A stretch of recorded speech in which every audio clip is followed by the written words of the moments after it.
All right. Well, hey, Mark Shepard here for It's Not Just About the Food.com. And I am interviewing my old man, my geezer man, my dad. This is Lewis Shepard. And as usual, he's dressed exquisitely upscale for this. As you can see, you know, kind of the flannel look is in. And this is my dad, everybody. And for those of you who have gone through the course, a lot of what is in the course is stuff that I first learned about from him. And many people think he is in his 60s. He is actually 87 at the moment of this, going on almost 88. Yeah. And he basically, he does a lot of stuff. Like he drives for social services, right? He drives people around to their doctor's appointments and stuff. How many miles did you do last week, Dad? 630. 630, right? And he has plenty of energy. He's if he undid his little vest here, you'd see he's nice, slim and trim down here in the belly department. Not bad for an 87-year-old guy. And he is an above-the-knee amputee. This leg over here isn't there, hasn't been there since he was 18. So he's a guy that's overcome a lot of stuff and has found a way to have a really healthy life. And I'm about to ask him some questions, so pay attention. So, Dad, if there was one thing someone who is overweight could do today, one thing that would give them the most bang for their buck of change, what would it be? Eliminate carbohydrates. See, I was going to say eliminate wheat, but I think you've taken it to another level, to get rid of the carbs. Yeah, carbs are not essential. Right. And you're going to get some anyway, even in vegetables. Yeah, right. And the kind of carbohydrates in the form of indigestible fiber is very necessary. Right. But that doesn't get changed into fat. Right, right. And so, you know, we've been told, oh, eat healthy whole grains for that fiber, but you can get that fiber other places. Right. So what are some good sources of really good fiber? Broccoli, kale. Broccoli and kale. Who knew? Yeah, spinach. You know, the green leafy vegetables are, you know, you can't beat them as far as nutrients are concerned, Right.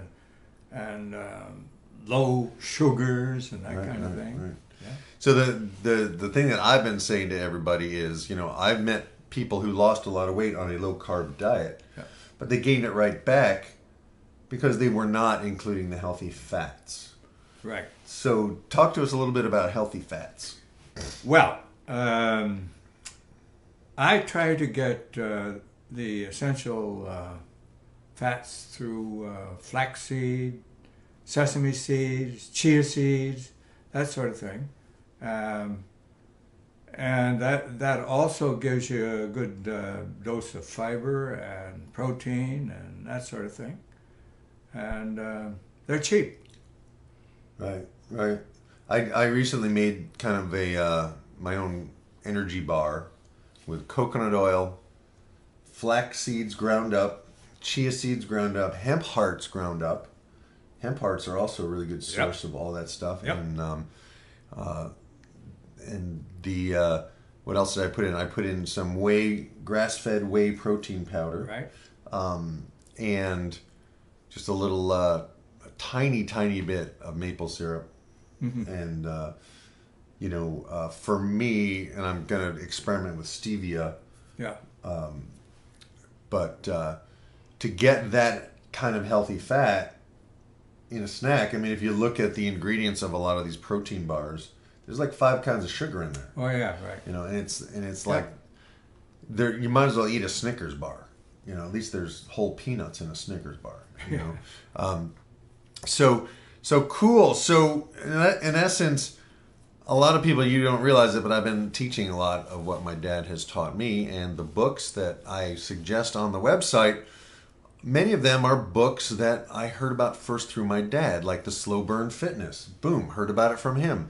EFT. Years ago, my dad told me about this thing called EFT, and I've been using it in my practice for 10 years to help people clear fears, phobias, stress, anxiety, all the different things. And you can use all of these different pieces of the puzzle to make it through your 50s, 60s, 70s, and into your 80s healthy. I mean, this guy, to me, when I look at my dad, I go, okay, you know, I have an image in my mind of being as healthy and fit and alert and clear thinking as my dad in his 80s.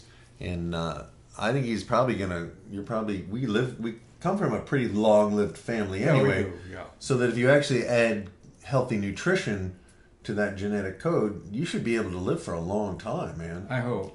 Yeah. But just living a long time is not the goal. It's living healthily and, you know, being able to interact with people and that sort of thing. Yeah, to do what you and want stay out of nursing homes. And so I'd like to say that many years ago, and I don't know how many of that years that was, but I decided that if I didn't take care of myself, I would be a basket case before my time. And so that's what I've been working on for a long time. Yeah. So what motivated you to start working on your health? Well, actually it was trying to figure out why I got sick in the first place, and I realized that the diet that I was on at that time was not very good. And Which time is this? In your 40s or? Yeah, no, that was in the this was in the late 30s. That's when I got sick, in the late 30s, and it was. Wait! Are you talking about your original thing with your leg, or in? Okay. So in the 1930s, in the I was when you were like when a I kid. was 10 years old. I got a scratch on my ankle that resulted in a Staph aureus bloodstream infection that got this whole thing started. And but at that time we were very poor. We hardly ever had any citrus. Right. We had good food, but some of those foods did not provide very much vitamin C, and so that's one of the nutrients that I first started taking a supplement. Okay. So when you started working on your diet, what I was thinking about was, like, in the 1960s, and I think it was the early 70s, you had kind of a little health thing that went on, and you started reading Adele Davis, and you started kind of getting into organic gardening or whatever, the Rodale Press stuff. Yeah, right. What triggered that? Well, what caused you to really get serious about your diet? It was a quest to be healthy, and I learned a lot from the books that Adele Davis wrote, and I went on to read a bunch of others too. Mm-hmm. And I've experimented with Atkins diets to lose weight and that sort of thing. And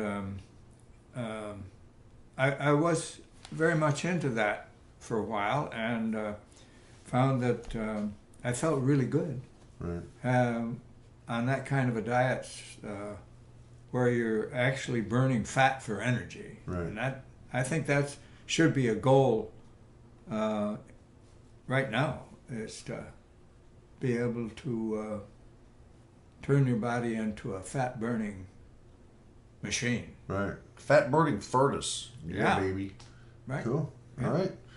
So there you have it from my old man, 87, healthy as a horse, and he's going to drive home now. He's got a 4-hour drive ahead of him, and I was in the car with him and my 25-year-old friend Mike, and I said to Mike, he doesn't drive like an old guy, does he? No, right? So that's the deal, is when you take charge of your health, when you stop looking outside yourself for pills and powders and,